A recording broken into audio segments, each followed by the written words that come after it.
person must carry his own load. And that God is not gonna contradict himself. So if one verse is saying bear one another's burdens, but then it turns around and says everybody got to carry their own load, that means there's something different there. There's a difference between a load and a burden. The revelation that I received is that a burden is something temporary. A burden is when someone is going through a moment of weakness, a crisis, and you come there to encourage them. It's a temporary support system. You're coming there to encourage them so they don't give up on their walk. God is saying a load is someone's personal responsibility, their emotional patterns, their trauma, their spiritual discipline, their choices, their behavior, their mindset, their healing, their maturity, their faith. God says, I never told you to carry someone else's load. His word literally says everyone must carry their own load. God says, I did not tell you to put your purpose on pause so you can drag someone who refuses to grow. I did not tell you to lose your peace because someone else refuses to seek me. I did not tell you to carry someone else's chaos as if it was your cross. That is not what I mean when I say bear one another's burden. God says you are not called to take on what is not yours. You are not called to carry the weight of someone else's unbelief or insecurity.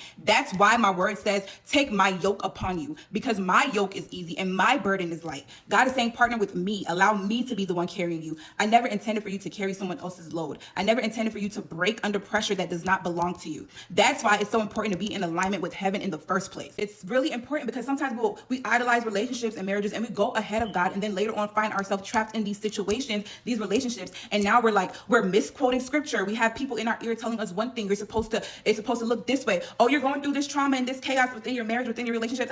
You're supposed to carry that load. You're supposed to No, you're not. The scriptures he gave me are 2 Corinthians 6:14. Do not be unequally yoked with unbelievers, for what fellowship has righteousness with unrighteousness, and what communion has light with darkness? And he's not only just saying what fellowship has unbeliever with believers, it's also your dark mindset, your dark energy, you not doing the work, you not drawing yourself near to God so that he can draw near to you, light and darkness. He gave me Galatians 6:2, bear one another's burdens and so fulfill the law of Christ. Then it goes down to Galatians 6:5, for each one should carry his own load. He also gave me Matthew 11 verses 28 through 30. Come to me, all you who are labor and heavy laden, and I will give you rest. Take my yoke upon you and learn from me. I am gentle and humble in heart, and you will find rest for your souls. For my yoke is easy and my burden is light. He gave me Amos 3:3. Can two walk together except they agree? Proverbs 4:23. Keep your heart with all diligence, for out of it flow the issues of life. And last, he gave me Psalms 34:14. Depart from evil, do good, seek peace and pursue it.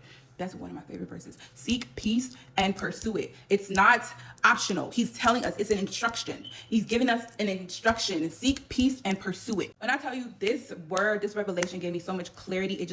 I think I'm going to go live. I'm going to go live on this subject, and I'm going to go live so I can go a little bit deeper, but this blessed me. I pray that it blesses someone. And remember, I said, take this back to the Father for